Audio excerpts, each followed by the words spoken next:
Hi everyone, आज जो हम लोग करने जा रहे हैं खास करके वो रिलेटेड है आपका हिस्ट्री प्रोजेक्ट से लेकर के, और फिर जो मैंने आपका बताया था कि फॉर्मेट जो होगा एमसीक्यू टाइप का कैसे क्या रहेगा, और बहुत सारा सा कमेंट्स वगैरह भी है जिसमें हम लोग क्या करेंगे तो डिस्कस करेंगे। बहुत सारे कमेंट्स वगैरह भी आए हैं तो उस कमेंट्स को भी ले लेकर के हम लोग आज डिस्कस करेंगे। सबसे पहले आपको अब प्रोजेक्ट कैसे करना है हिस्ट्री का, ये चीज समझना जरूरी है, क्योंकि ये फर्स्ट टाइम आपका 6 में कैसे आप प्रोजेक्ट कर रहे हो। सबसे पहले आपको करना क्या, तो आप जब रीएडमिशन वगैरह करवाए होंगे या फिर बुक्स वगैरह जब लिए होंगे तो वहां पर में आपको बहुत सारा कॉपीज वगैरह दिया गया होगा, फाइल वगैरह दिया गया होगा। उसी में देखिएगा कि आपका लगभग फाइल जो है ना 5 बड़े बड़े फाइल वगैरह दिए गए होंगे, और उसके अलावा जो है ना आपके पास में कॉपीज वगैरह बहुत सारा सब होगा। करना क्या कि आपको साइंस का तो तीनों पेपर का ही, फिजिक्स हो, बायोलॉजी हो, केमिस्ट्री हो, इसका तो प्रोजेक्ट बनाना ही है, और भी सब्जेक्ट जैसे हिस्ट्री हो गया, ज्योग्राफी हो गया, हिंदी हो गया, और सारे सब्जेक्ट का ही लगभग समझिए कि आप लोग को प्रोजेक्ट दिया जाएगा। तो उस हिसाब से आपको प्रोजेक्ट बनाना है। घबराने का कोई बात नहीं है, आपके पास 5 फाइल है, आप 5 फाइल का यूज करिए। इसके अलावा भी अगर आपको और प्रोजेक्ट दिया जा रहा है ना, तो जितने सारे छोटे कॉपीज वगैरह है ना उसका भी आप एक तरह से यूज कर सकते हो प्रोजेक्ट बनाने के लिए। अब आते हैं हम लोग प्रोजेक्ट बनाएंगे तो कैसे बनाएंगे। तो आपके पास मैंने कहा फाइल है और कॉपीज है, आप कोई भी एक चीज ले सकते हो वहां से, और लेने के बाद में करना है कि आपका जो ऊपर वाला जो कॉपी या फाइल का जो पोर्शन दिया हुआ ना वो उसमें देखिएगा आपका स्कूल का नाम वगैरह सब लिखा हुआ है, सब कुछ है, उसमें कुछ करने का काम नहीं है आपको, वो वैसे का वैसा ही रहने दीजिएगा।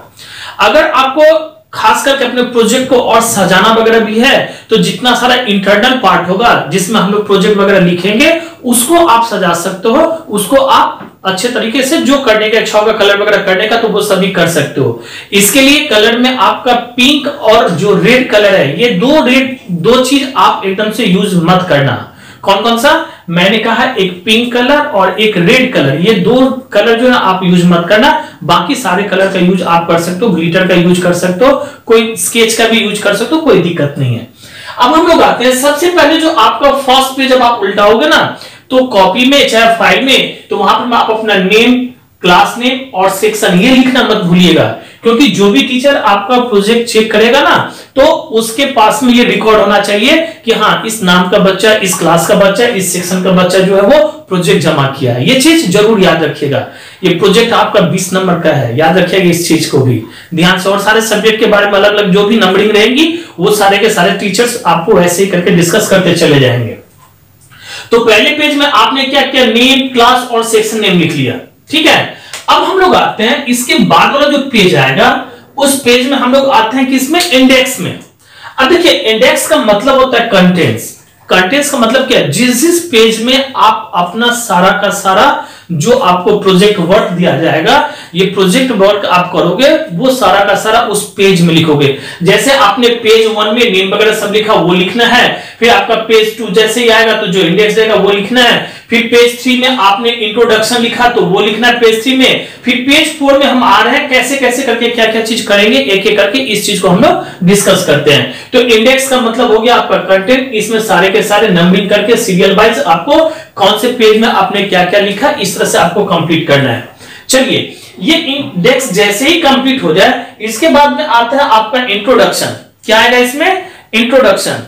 अब इंट्रोडक्शन में क्या करना है आपको ध्यान से सुनना है, क्या करना है इसमें खास करके। इंट्रोडक्शन में जैसे मैंने यहां पर मैं हिस्ट्री प्रोजेक्ट वर्क दिया है, इसमें मैंने एक एक करके चैप्टर का नेम भी दिया है, और उस तरह से मतलब जो भी पॉइंट आपको करना है वो हम समझा रहे हैं वो इस तरह से लेना है। जैसे मैंने इसमें लिखा द मेसोपोटामियन सिविलाइजेशन, जब ये चैप्टर 1 आप निकालोगे ना तो स्टार्टिंग में ही देखिएगा मेसोपोटामियन सिविलाइजेशन के बारे में लिखा हुआ है, तो ज्यादा डीप में नहीं जाना, आपको शॉर्ट करके ना मेसोपोटामियन सिविलाइजेशन के बारे में लिख देना है। फिर इसके बाद में चैप्टर 2 में देखिएगा आपको इजिप्शियन सिविलाइजेशन दिया हुआ है, उसके बारे में भी वैसे ही आपको शॉर्ट करके लिखना है। और फिर इसके बाद में रूरल लोकल से गवर्नमेंट दिया गया, इस चैप्टर को जब आप खोलिएगा चैप्टर 10 में है तो उसके बारे में भी आपको सिर्फ शॉर्ट डिस्क्रिप्शन वहां पर में आपको लिखना, उससे ज्यादा लिखने का काम नहीं है।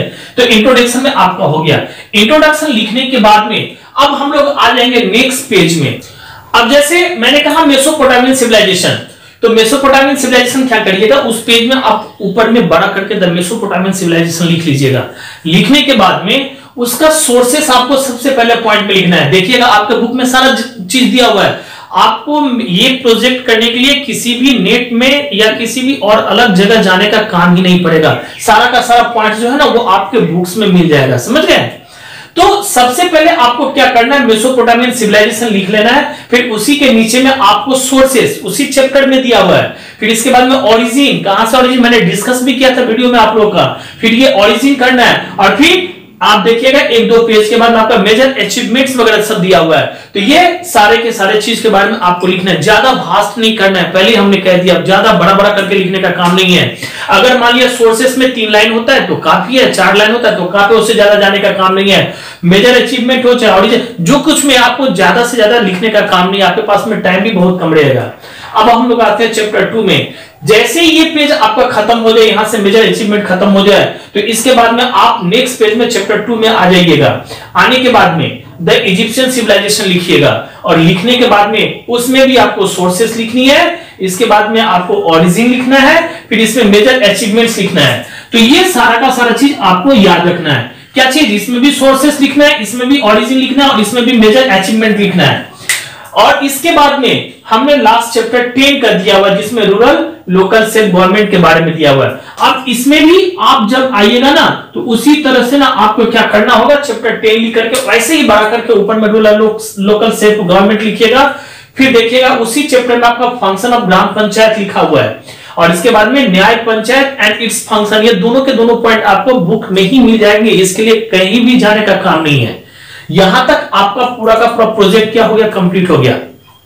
एक चीज और मैं बताना चाहता हूं, जैसे आप जब मेसोपोटामियन सिविलाइजेशन स्टार्ट कर रहे हैं, उसका सोर्सेस लिख रहे हैं, ओरिजिन लिख रहे हैं, तो आपके पास में जो प्रोजेक्ट का फाइल है चाहे कॉपी है, तो आप तो राइट साइड से लिख रहे हो ना, आपका देखिएगा लेफ्ट साइड वाला जो पेज होता है ना वो खाली रहता है। आप क्या करोगे, उसी चैप्टर से रिलेटेड जो आपका पिक्चर रहेगा, उसी चैप्टर से रिलेटेड जो आपका पिक्चर रहेगा, आप वो पिक्चर क्या करोगे, जेरॉक्स करा सकते हो, चाहे वो ब्लैक एंड व्हाइट हो चाहे आपका कलर हो, उससे कोई प्रॉब्लम नहीं है। आप उसको जेरॉक्स करके और ठीक लेफ्ट साइड का जो पेज रहेगा ना, उस पेज में आपको एक तरह से दे देना है।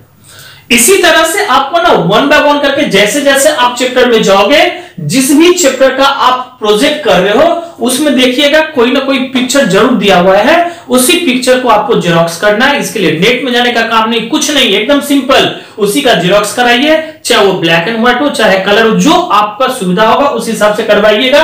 और कराने के बाद में लेफ्ट साइड में एक पिक्चर जरूर आप पेस्ट करिएगा, कम से कम एक, ज्यादा देना भी नहीं आपको, 1 से 2 ज्यादा से ज्यादा काफी हो गया।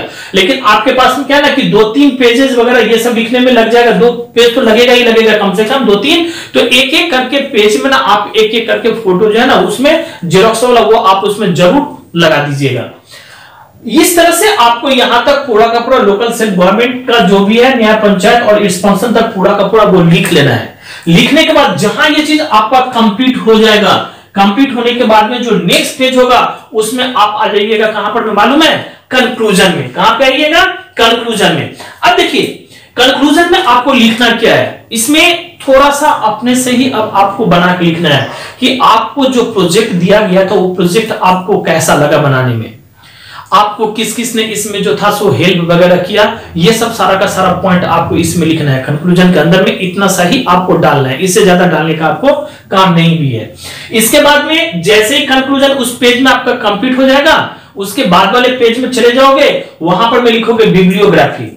और बिब्लियोग्राफी में कोई ज्यादा डिस्कशन नहीं रहता है, हम लोग खास करके रिलेटेड बुक्स का जो पहला पेज होता है ना, उसमें जो भी लिखा हुआ रहता है नेम वगैरह, वही आपको लिखना है। तो उसमें आप लिख सकते हो पास्ट एंड प्रेजेंट, क्योंकि ये आपका रिलेटेड है हिस्ट्री से, इसलिए बुक का भी नाम दिया गया पास्ट एंड प्रेजेंट। तो ये आप सबसे ऊपर, मतलब इसके बाद में कंक्लूजन के बाद वाला जो पेज रहेगा, बिब्लियोग्राफी लिख के उसमें पास्ट एंड प्रेजेंट बगल में लिखोगे, जैसे मैंने लिख दिया है, और फिर उसके नीचे में www.google.com दे दोगे। बस इतना सा सारा काम आपका प्रोजेक्ट से रिलेटेड हो गया।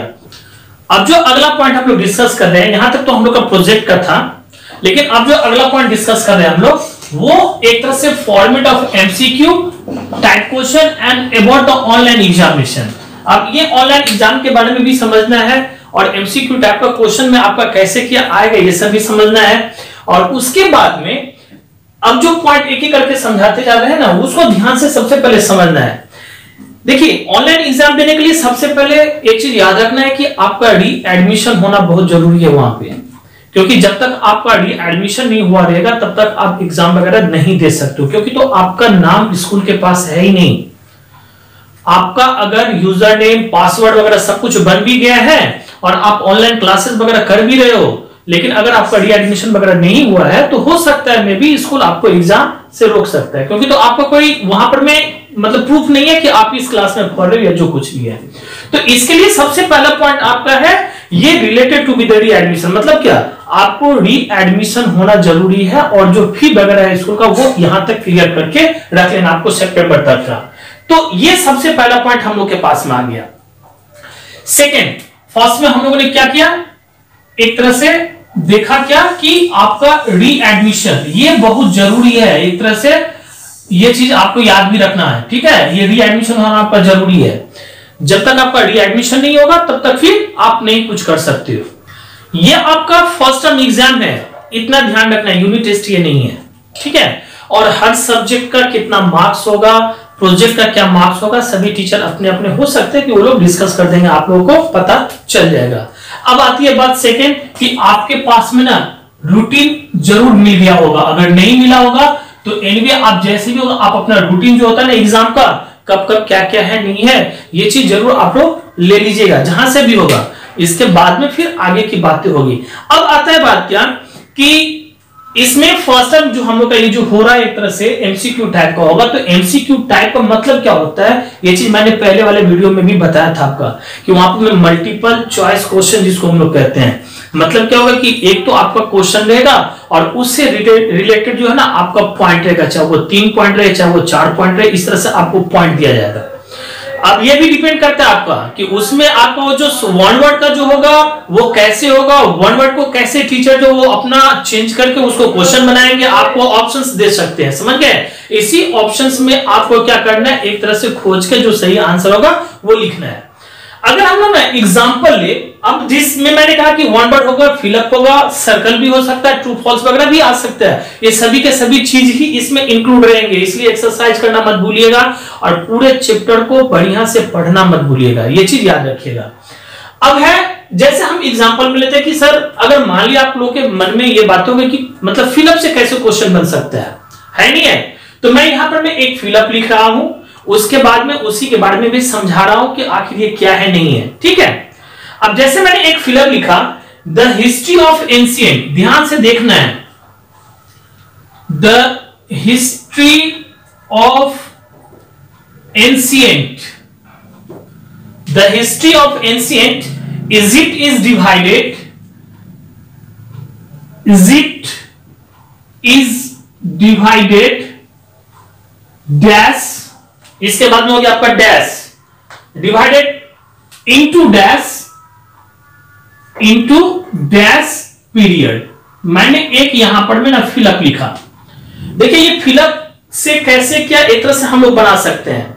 अब यहां पर में ऑप्शंस में ऑप्शन नंबर 1 इसमें आपका दे दिया गया 5, ऑप्शन नंबर 2 इसमें दे दिया गया 3, ऑप्शन नंबर 3 इसमें दे दिया गया 4, ठीक है। हमने दिया ऑप्शन नंबर 1 में 5, ऑप्शन नंबर 2 में 3 और ऑप्शन नंबर 3 में 4, और 4 में मैंने दिया आपका ऑप्शन 2, ये मैंने 4 ऑप्शन दे दिया। अब देखिए रिलेटेड क्वेश्चन है, रिलेटेड कितने मार्क्स के होंगे ना होंगे वो आपके टोटल क्वेश्चंस के ऊपर में डिपेंड करते हैं, और टीचर आपको एक्सप्लेन कर सकते हैं वहां पर में कि आपको किस तरह से कितने मार्क्स वगैरह के वो चीज दिया जाएगा, या फिर आप देखिएगा क्वेश्चन में टोटल मार्क्स वगैरह भी लिखा हुआ आपको मिल ही जाएगा। अब इसमें आते हैं हम लोग, the history of the ancient Egypt divided with the dash period, number 1 5, number 2 3, number 3 में 4 और नंबर 4 में 2। हम लोगों ने जब डिस्कस किया था तो शायद आपको याद होगा कि हम लोग इजिप्ट का जो खास करके उस समय में जो एंशिएंट इजिप्ट का जो खास करके अगर हम लोग देखते हैं पीरियड की बात ना, तो वो 3 पीरियड्स में डिवाइड किया गया था, याद है या नहीं है। तो उसी तरह से हम लोग क्या करेंगे, यहां पर में जो 3 वाला पॉइंट होगा ना, 3 वाले पॉइंट में क्या करेंगे, टिक कर देंगे। राइट मारने का तो काम नहीं, राइट आप मार ही नहीं पाओगे, जस्ट टिक करोगे। आपके पास में जिस तरह से ऑप्शन रहेगा उसी ऑप्शन में जाकर के आपको जैसा लगेगा उस ऑप्शन को आप क्या करोगे, टिक करोगे। तो इस तरह से ही आपको वहां पर में फिलअप टाइप का आपका दे दिया जाएगा। कोई ज्यादा उतना बड़ा वाइटल या कुछ ऐसा है नहीं जो कि मतलब पहले से हम लोग डर जाएंगे, एकदम पूरा इजी वे में है, इजी वे में लेना है। आपके पास में इनफ टाइम रहेगा क्वेश्चन जितने सारे दिए जाएंगे ना, उस क्वेश्चन को पढ़ने का, उस क्वेश्चन को सही से समझने का, फिर आंसर में टिक करने का बहुत सारा सा टाइम रहेगा, उसको उसी तरह से आपको यूज करना है। अगर रिलेटेड आपका सर्कल, जैसे हम लोग कहते हैं ना कि सर्कल से रिलेटेड जो भी रहेगा आपको ऑप्शन वहां पर में दिया पड़ेगा। एक क्वेश्चन है आपके पास में कि the Egyptian king was called the pharaoh और द सुल्तान, ये एक तरह से 2 पॉइंट दे दिया जाएगा कि इजिप्शियन किंग को उस समय में फेरो कहा जाता था या फिर सुल्तान कहा जाता था। मैंने क्या कहा, यहां पर मैं आपका सर्कल करने वाला है, तो वहां पर मैं आपका पॉइंट दिया जाएगा कि इजिप्शियन किंग को उस समय में क्या कहा गया था, फेरो कहा गया था या सुल्तान। तो जो भी आंसर आपको लगेगा कि ना ये फेरो होगा तो उसका पॉइंट में नाम रहेगा, और अगर सुल्तान है तो दूसरा पॉइंट में सुल्तान लिख दिया जाएगा। ये नहीं कि उसमें ऑब्लिक जैसा दिया हुआ रहेगा, जस्ट आपको वहां पर में क्लिक करना है। जो भी फेरो होगा तो फेरो या फिर सुल्तान होगा तो सुल्तान, जो भी आपको आंसर आपने याद किया है वो उसमें आपको टिक करना है।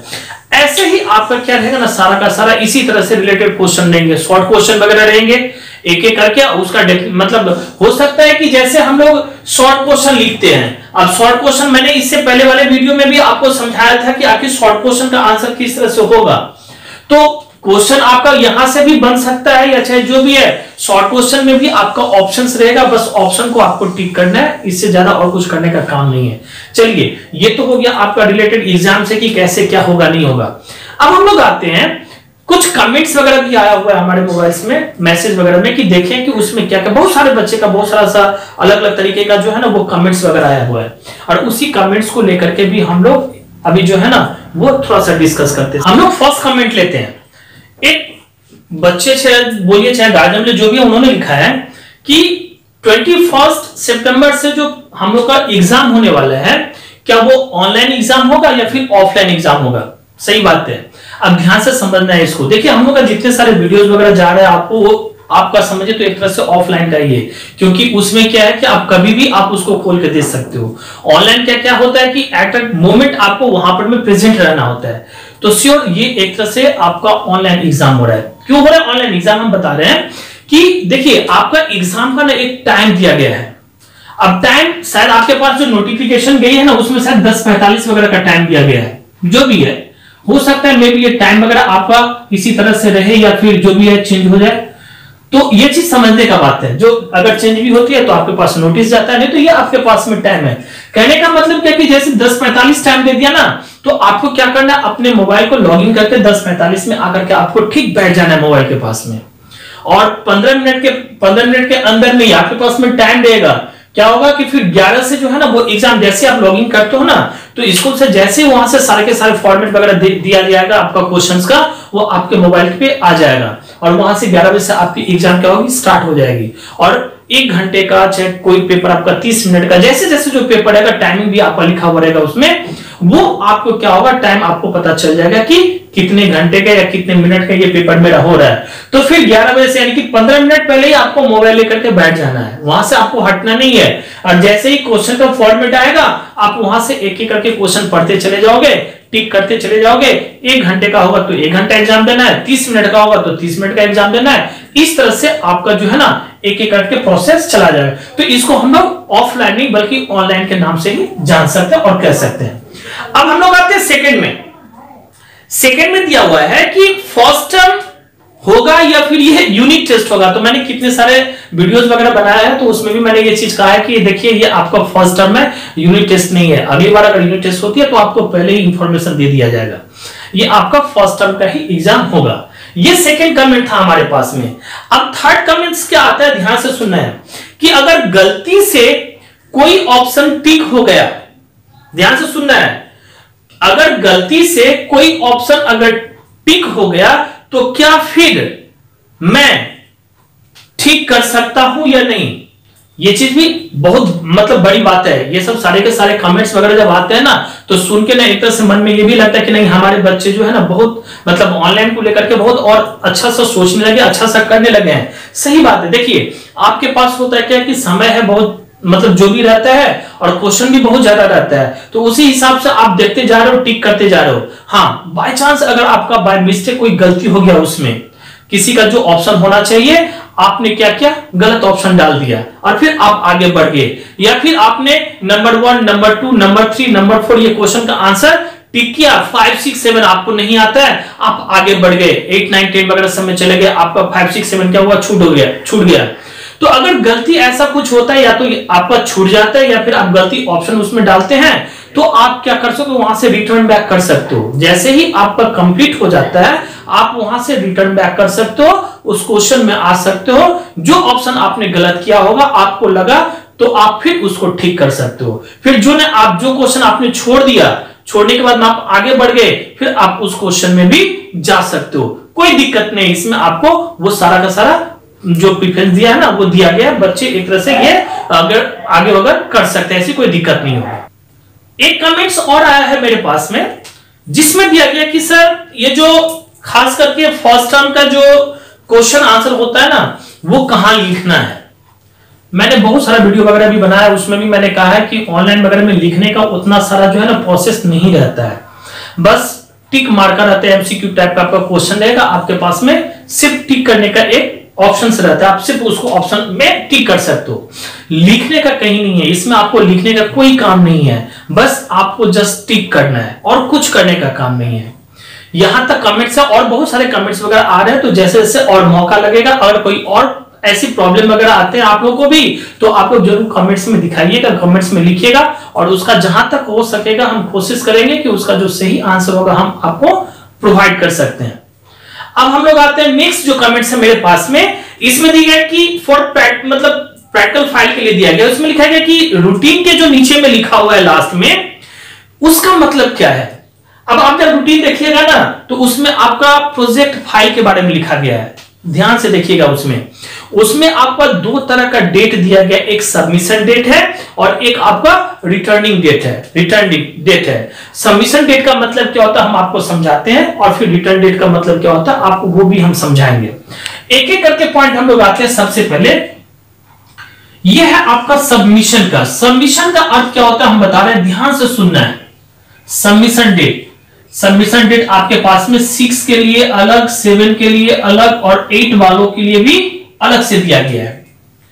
अब ध्यान से देखना है सबमिशन क्या कहते हैं। जैसे कि अभी क्या है कि आपको सारे टीचर आपको प्रोजेक्ट वगैरह अपने अपने सब्जेक्ट का दे रहे हैं, और जैसे मैंने कहा कि आपके पास में कॉपीज है, फाइल है, आप उसी में अपना स्कूल का प्रोजेक्ट बनाइएगा।